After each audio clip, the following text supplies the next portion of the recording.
prinsipnya. Bisnis itu adalah investasi kita, memang harus untung ya kan ya. Tapi prinsipnya jangan ambil untung sendiri istilahnya. Kita harus mikirkan orang lain juga. Ini kalau prinsip firman itu dipenuhin, nah kita nggak akan ada beban ya. Jadi kalau kita pulang pun, ya kita nggak bisa bawa semua kan ya, toh harus diteruskan. Jadi kalau kita nggak bisa bawa pulang, berarti cuma ada satu, gimana kita bisa tinggalkan tuh yang kekal tuh nilai. Abraham adalah satu contoh sejarah. Dia bisnisnya peternakan pertanian. Nah, waktu dia ngalamin masalah, dia solusinya gimana? Responnya bagaimana? Ini yang paling penting ya. Jadi kalau ini value turun, nah mudah-mudahan generasi berikut bisa meneruskan ya. Mungkin bisnisnya beda, tapi value-nya yang nggak berubah ya, kingdom value.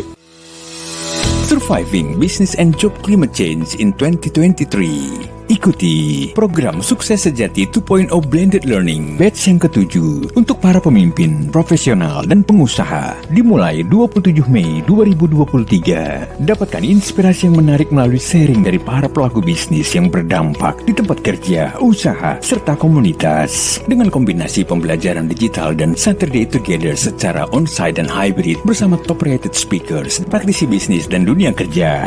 Menghadirkan Julian Fu, Paulus Bambang, Heru Kumarga, Johono Esudirgo, Junaidi Lee, Yakub Kusmanto, Yonatan Nugroho. Untuk informasi dan pendaftaran kunjungi www.kbc.or.id/ssbl7 atau hubungi 0813 2678 3343. Dipersembahkan oleh Kingdom Business Community, a God-centered marketplace community.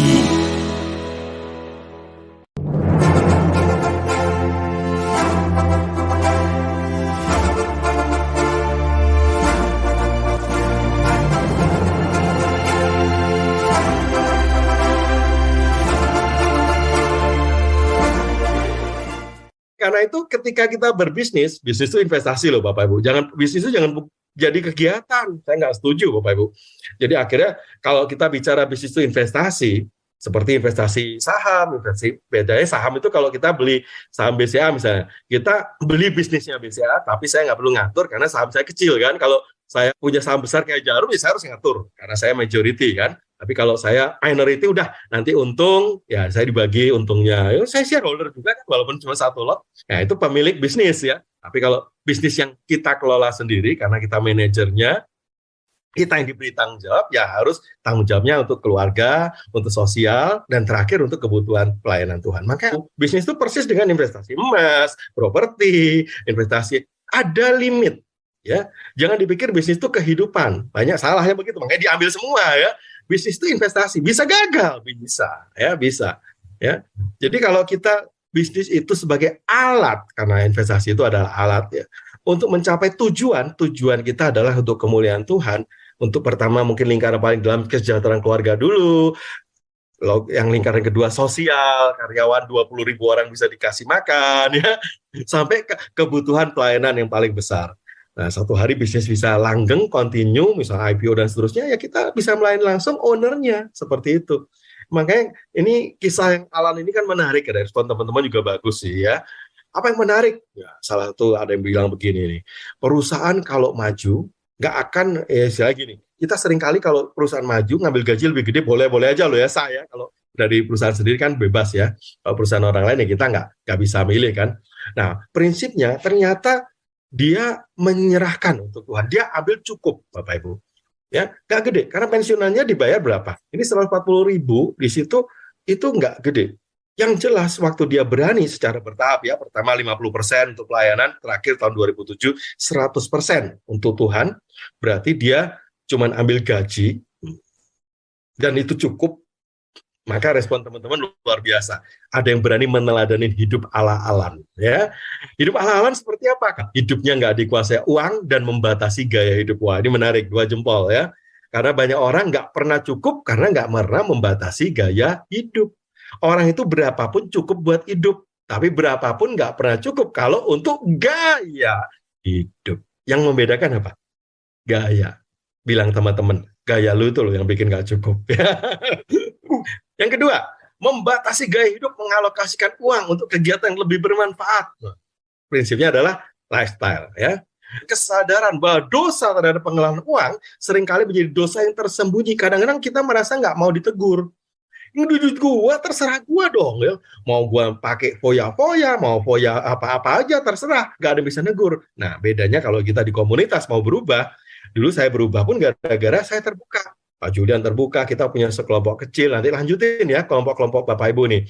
Tolong ya, saya ini paling susah loh kalau lihat ada iPhone terbaru, Samsung terbaru, selalu pengen ganti. Jadi lain kali kalau HP saya ganti, tolong ditanya, yang lama hilang, rusak, apa udah dikasih orang loh. Iya dong, kalau ganti harus jelas yang lama kemana. Jadi karena kita terbuka sama komunitas, kita berani ditegur oleh komunitas. Itu yang merubah gaya hidup saya. Pak Ibu, kalau nggak salah, gaya hidup saya juga salah. Ya, jadi kita banyak yang salah karena tidak punya keterbukaan dengan keluarga, terus kemudian dengan komunitas. Punya relasi kuat satu visi dengan istrinya, Alan Bernard, ya perlu kompak sama keluarga, sama shareholder lain. Mungkin ada pertanyaan, kalau shareholder saya nggak terlanjur nih join, ternyata partnershipnya nggak seimbang. Nanti saya bahas di belakang juga sih. Gimana? Paling gampang undang, ajak ikut camp sukses sejati berikutnya. Gampang. Jadi supaya bisa seimbang begitu ya sama pasangan aja ya. Ini prinsip-prinsip hidup ala Alan Bernard. Nah kalau kita bisa lakukan, kita nggak takut sama situasi yang berubah. Persaingan bahkan kadang kita ketemu sesama alumni di tender. Ingat loh, kolaborasi hari ini tuh penting Bapak Ibu ya. Saya coba mengawinkan beberapa perusahaan untuk menjadi lebih besar, IPO bareng seperti itu. Bulan Juli kemarin puji Tuhan ada 2 yang sudah IPO. Jadi kalau kita berkompetisi gak sehat, kadang-kadang kita hari ini ada yang terpuruk juga. Waktu itu visinya gede. Pokoknya saya harus menguasai hulu ke hilir. Pakainya duit bank. Wah, saya bilang bank itu utang loh. Nggak apa-apa kan kita nggak ngemplang. Kita tuh namanya dipercaya sama bank. Ditambahin utangnya, kok seneng loh, saya itu banker loh. Jadi waktu kita istilahnya berpikir menguasai hulu hilir, terus apalagi pakai uang bank ya, sifatnya cuma ingin mengambil pasar keseluruhan, hari ini udah nggak zamannya. Hari ini kolaborasi adalah kunci. Berkompetisi berarti secara kerjasama kooperatif, tapi punya kompetisi yang sehat. Nah, prinsip ini membuat kita berani ambil putusan, menyerahkan hak, gak takut diambil, digeser ya. Seorang hamba, kata kuncinya menyerahkan hak. Kalau sejarah dipenuhi dengan orang-orang seperti ini, Bapak Ibu ya, partnership bisnisnya sehat, Paulus pernah partnership sama Priscilla Aquila karena visinya sama, mereka bikin kerja yang sama, ini bisa mensupport pelayanan Paulus loh. Ya. Jadi kalau kita lihat, hari ini partnership juga dibuka modal dari IPO, ada yang franchise, coba dicari, digali ya peluang-peluang ini. Ada yang pakai cara startup barangkali ya, yang jelas memulai harus dari dana sendiri, tadi dari dana keluarga pribadi, tabungan boleh, investasi yang ada, cairin reksadana, masukin bikin PT bisnis, 20% aja jangan semua, setelah itu ambil gaji ya. Kalau kurang boleh pinjem bank, saya juga banker dulu ngasih pinjaman, tapi jangan banyak-banyak, DER-nya cukup 2 kali, DER itu adalah utang dibanding modal, jadi kalau modalnya 100, boleh utang 200 doang, jangan gede-gede. Atau partnership tadi ya, atau jadi pemilik brand. Nah, artinya kalau ada buka cabang baru, wah seneng dong kita ya, brand kita tambah besar, atau IPO, jadi peluangnya banyak, sekarang UKM banyak yang IPO. Jadi Bapak Ibu kalau kita bisa memulai dengan dana orang lain pun banyak startup berpikirnya salah, pengennya cepat kaya. Ini salah fokus, gagal fokus. Kenapa hari ini PHK startup banyak terjadi? Karena mereka bersaing dengan cara yang salah. Sikat market, sikut kanan kiri, burn money seperti itu ya. Jadi kalau step-stepnya dipenuhi, ide mulai dari dana sendiri dulu, family and friend dulu ya. Baru angel seed, ini yang nggak cari untung tapi mungkin punya visi yang sama. Baru masuk ke langkah keempat, venture capital. Tapi sebenarnya yang dicari sama investor apa sih ya? Venture capital atau investor itu lihat satu. Pertama, marketnya cukup besar nggak? Ini bagi yang pengen startup ya. Kedua, Anda memberi solusi nggak? Dan hari ini by data. Nggak bisa pakai ide aja, terus kemudian semua harus by data. Terus ada customer validation, terbukti, pain and gain-nya jelas. Nah, yang terakhir adalah memberikan ROI. Jadi nggak mau investor rugi terus, ya pasti nanti dipangkas ya. Dan yang bagian kita pelaksananya fokus ke tim, gimana punya tim yang kuat.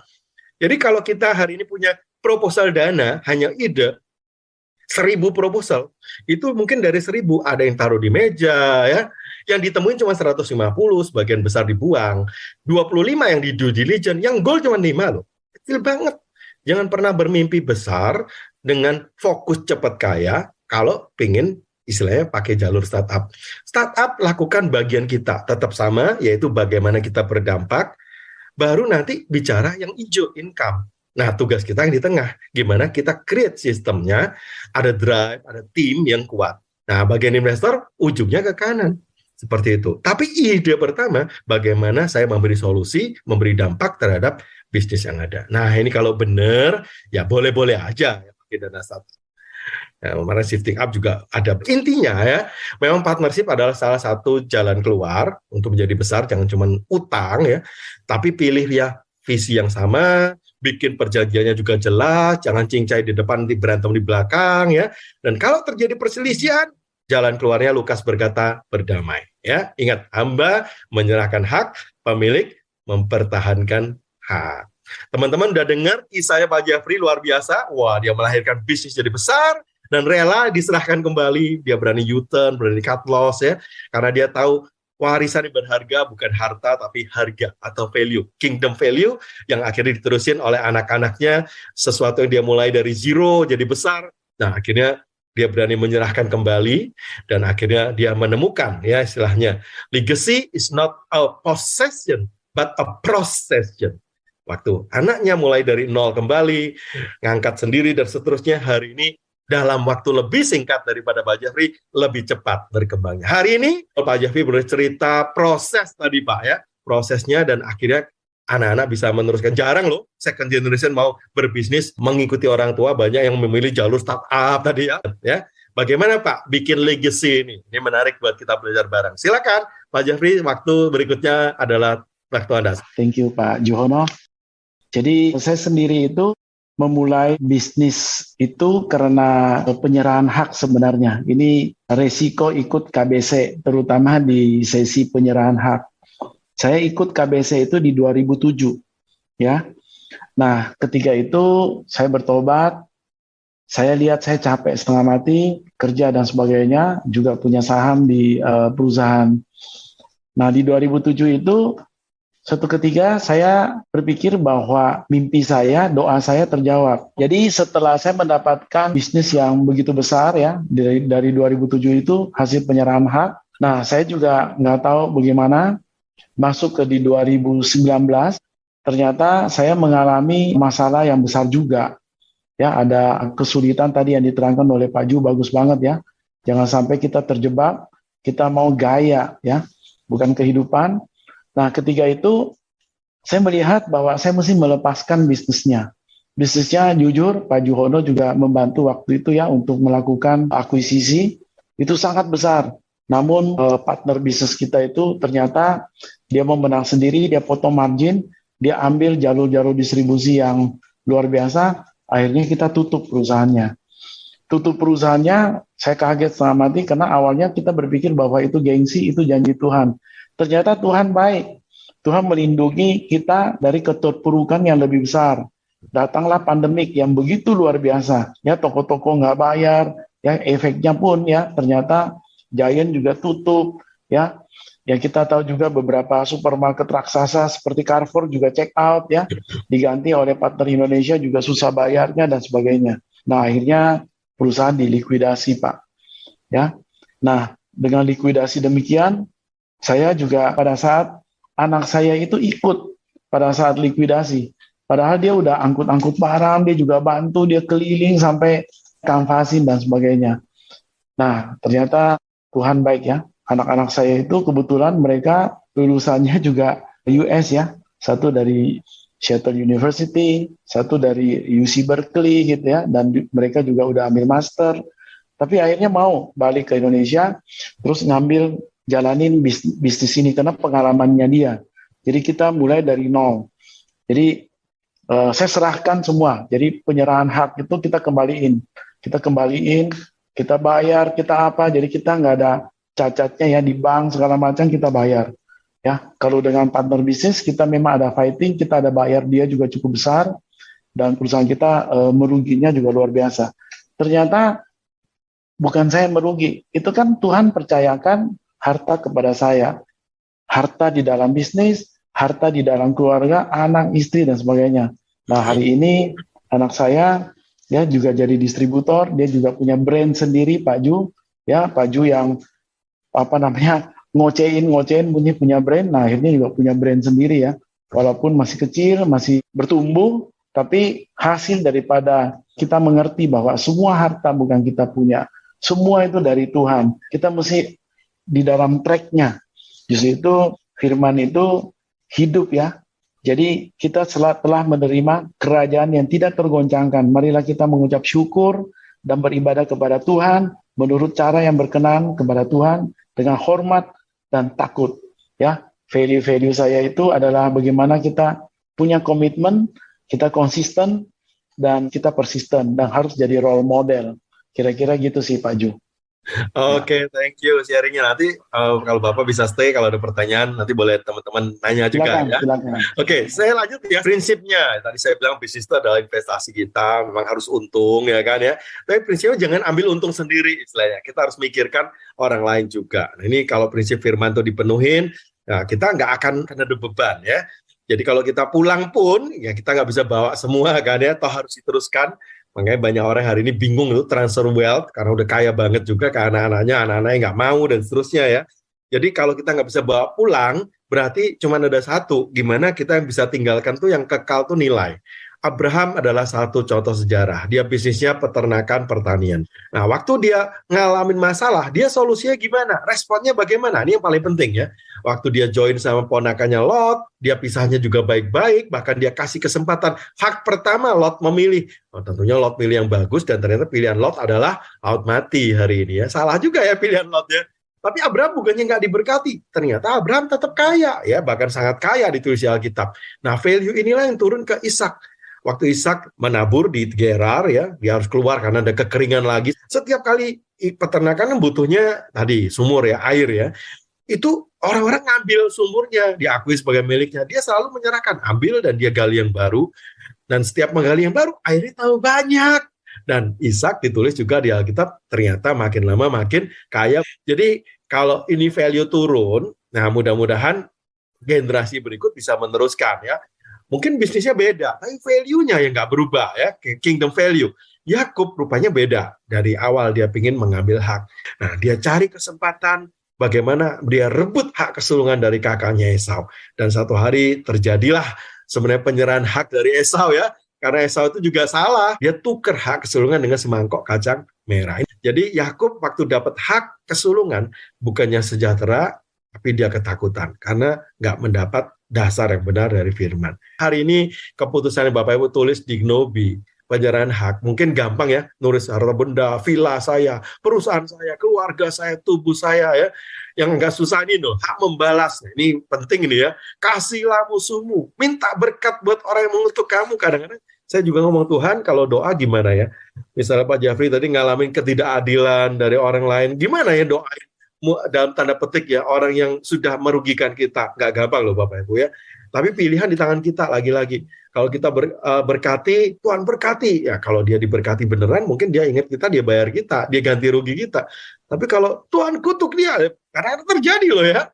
Tapi kita nggak belajar begitu. Bahkan di Roma dikatakan, kalau hal itu bergantung kepadamu, Tuhan bilang pembalasan itu adalah hak Tuhan. Hari ini pilihan di tangan kita Bapak Ibu. Ayub adalah seorang contoh yang baik. Jadi waktu dia udah nyerahkan ke Tuhan 100%, mau dites, iblis nggak bisa ngetes langsung, nggak bisa ngambil. Harus izin sama pemilik yang baru. Siapa pemiliknya? Tuhan. Jadi waktu Tuhan bilang silahkan, baru iblis bisa ngambil hartanya. Habis harta benda. Ini kan urutannya begitu ya. Harta benda, harta keluarga. Anaknya dalam sehari 10 anak mati semuanya. Boleh nggak gua sentuh harta tubuhnya? Bilang Tuhan gini, boleh tapi jangan nyawanya. Ayo sampai dikatain sama istrinya, kutuki Tuhanmu. Sampai dia ngomong ke istrinya, kamu itu perempuan gila, sinting ya. Kalau diberkati kamu happy. Kalau gini ngomongnya kutukin Tuhan ya. Akhirnya ketika lulus dan Tuhan kembalikan harta bendanya, harta keluarga anaknya, harta tubuhnya dipulihkan. Hari ini sesi ini selesai. Tapi PR kita masih panjang Bapak Ibu. Mungkin kita banyak berpikir masa lalu yang sukses. Masa depan pakai cara kita, hasrat kita. Masa depan hari ini berani nggak kau serahkan? Sehingga ketika kita sukses, kita nggak bisa ngomong, ini memang gua yang hebat. Tapi kita berikan ini untuk kemuliaan. Hari ini mari kita tunduk kepala Bapak Ibu. Ini kami Tuhan, inilah yang kami berikan. Tuhan tahu hati kami, bukan cuma dari mulut kami. Biarkan hari ini keputusan kami ambil, merubah masa depan keluarga kami, merubah cara kami berbisnis, merubah segala sesuatu berdampak buat banyak orang. Kami serahkan sepenuhnya kalau kami berhasil untuk kemuliaan Tuhan, karena bukan kami. Terima kasih Tuhan, dan bersyukur di dalam nama Yesus setiap kita yang percaya katakan, amin. Terima kasih Pak Juwono. Ya, kita akan masuk ke sesi selanjutnya, Q&A atau pertanyaan, sesi pertanyaan ini Pak Juwono. Pak Juwono, ini ada satu pertanyaan udah masuk ini Pak Juwono. Oke. Akan saya bacakan. Pak Juwono, kalau kita mau buat perjanjian awal bisnis, poin-poin apa aja yang mesti ada dalam perjanjian? Apakah visi bisa dan perlu dimasukkan? Karena katanya tadi kesatuan visi itu penting. Oke, jadi kalau mau join kayak orang kawin lah ya sebenarnya ya. Mimpinya apa, mesti bicara. Terus kemudian biasanya kolaborasi itu selalu melengkapi. Kayak suami istri lah, satunya mungkin ngegas, satunya ngerem. Butuh kan, kalau nggak mobil nggak jalan. Jadi kita melengkapi, saya bisa marketing, kamu bisa produksi. Terus kemudian mimpinya apa? Seperti berkeluarga, mimpi punya anak 3, nanti anaknya sekolah di mana. Nah itu yang dibicarain. Jadi kalau visi awalnya nggak sama, juga Tuhan juga ngomong, berjalankah 2 orang kalau nggak berjanji? Istilahnya punya janji. Nah maka bikinkan, tuangkan di perjanjian. Karena kalau lisan suka lupa, begitu ya. Jadi tuangkan perjanjian dengan detail. Yang ditulis apa? Sebenarnya semua yang menjadi kemauan kita bisa dituangkan bersama dalam perjanjian. Makin detail, itu makin baik. Karena nggak ada lubang buat iblis masuk. Kadang-kadang kalau di awal tuh suka cincai ya gitu lah. Misalnya saya bisanya masak ya. Ya udah saya bawa kompor saya daripada ngutang, kamu punya ruko join ya. Rukonya pakai punya kamu. Caranya gimana? Bisa bagi hasil, mungkin 30% pemilik ruko, 70% buat saya yang masak, karena besok saya harus belanja lagi ya. Jelas ditulis. Atau kalau nggak bikin PT bareng, berapa modalnya, seperti itu. Kalau nggak laku juga enak, nggak ada utang, bawa pulang kompornya ke rumah, rukonya sewain orang lain. Jelas kan ya? Seperti itu. Jadi kalau bikin perjanjian selalu bikin namanya exit clause ya. Orang nikah aja juga ada perjanjian ya. Saya menerima kamu sebagai istri saya satu-satunya ya. Dalam suka maupun duka ya. Kaya maupun makin kaya karena nggak mau miskin gitu ya. Susah maupun sakit maupun sehat kan begitu ya. Sampai ada exitnya apa? Maut memisahkan kita. Itu exit dari pernikahan. Jadi kalau bisnis juga ada exitnya. Exitnya gimana jalan keluarnya? Jangan sampai nanti berantem ketemu di pengadilan, nggak enak kan ya.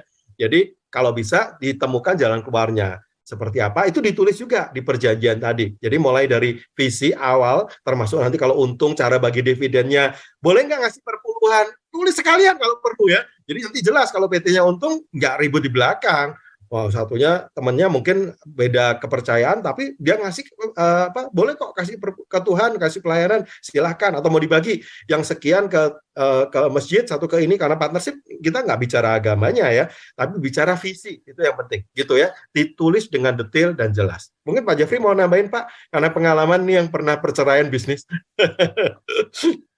Iya betul, saya kira itu benar banget ya. Jadi visi-visi bareng-bareng, terus aturan-aturan pokoknya juga dilakukan secara kekeluargaan gitu. Itu yang paling penting. Terus atur juga di mana kalau perusahaan itu untung, bagaimana baginya. Karena tadi Pak Hono juga singgung bahwa hati-hati juga di equity ya. Equity itu total laba di perusahaan, itu sih yang paling penting.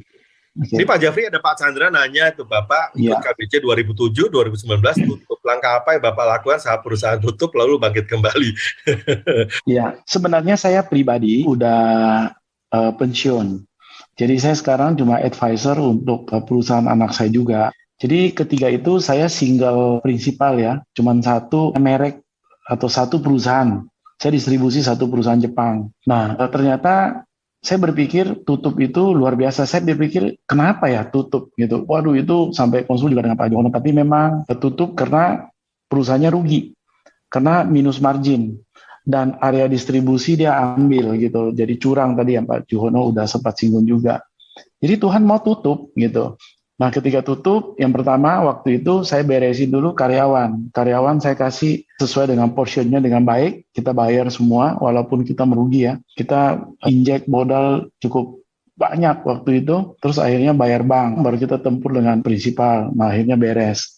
Nah Tuhan mau itu tutup sebenarnya. Kalau saya lihat. Nah bangkit kembali anak saya dia bikin. Karena dia ikut saya itu 1 tahun menderita. Ya dari nol sempat dengan Pak Johono waktu itu kita lihat sampai angkat barang, nggak mau karyawan terlalu banyak dan sebagainya. Nah ternyata value itu dia dapat. Awalnya dia berpikir, dia juga ngomong loh, Pak, gila juga ya saya masuk ke perusahaan Bapak terus tutup. Mendingan gue kerja aja di Amerika, gaji di situ udah ada kok sih, gue juga udah kerja gitu. Tapi kan kehendaknya itu kan bukan kehendakku gitu loh. Nah kita doa. Nah tadi di KBC juga kita udah dapatkan ya, kita ada harta rohani, harta jiwa, harta tubuh, terus harta keluarga, harta network, terus harta benda. Ternyata harta network itu sangat penting. Nah tiba-tiba begitu saya berhenti, datanglah yang namanya produk pesaing daripada Jepang ini datang. Ternyata jemaat gereja kita juga, dia bilang, Pak mau didistribusi nggak?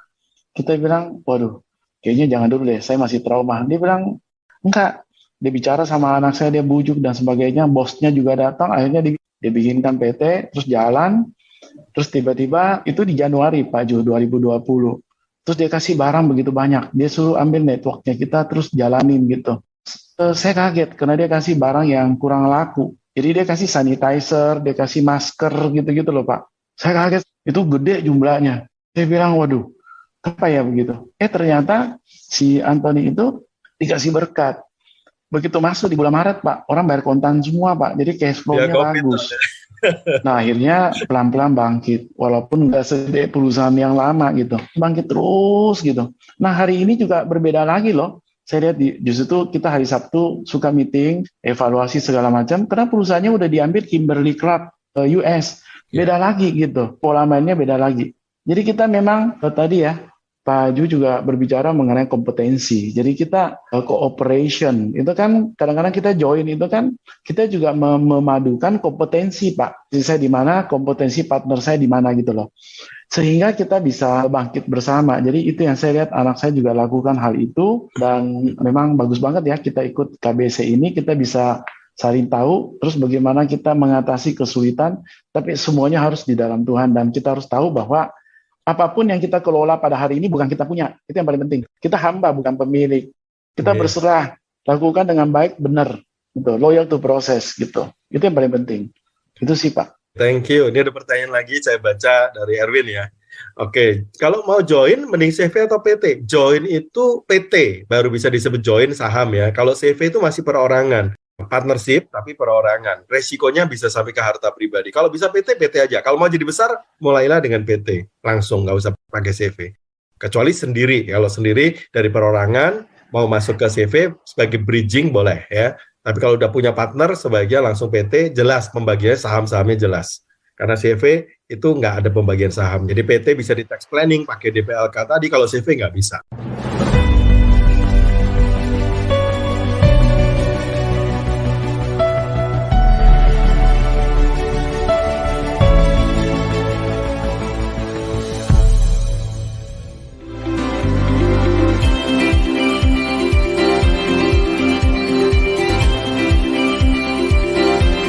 Rise and Podcast listeners, terima kasih Anda telah menyimak Rise Podcast Special Edition yang dipersembahkan oleh Kingdom Business Community.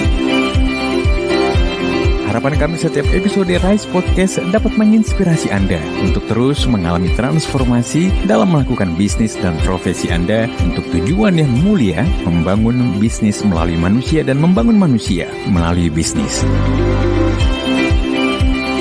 Kami mengajak setiap Anda dan perusahaan Anda untuk bergabung bersama kami dalam komunitas Kingdom Business Community. Secara bersama, kita bisa bertumbuh, berkembang, dan sukses, serta dapat berkolaborasi dalam gerakan kepedulian kepada sesama untuk Indonesia yang lebih baik. Untuk dapat bergabung, silahkan kunjungi website Kingdom Business Community di www.kbc.or.id. Atau hubungi Sekretariat Nasional KBC di 0817 131 257. Sekali lagi, www.kbc.or.id.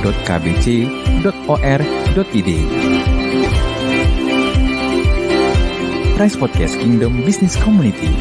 We podcast with heart. Sampai jumpa.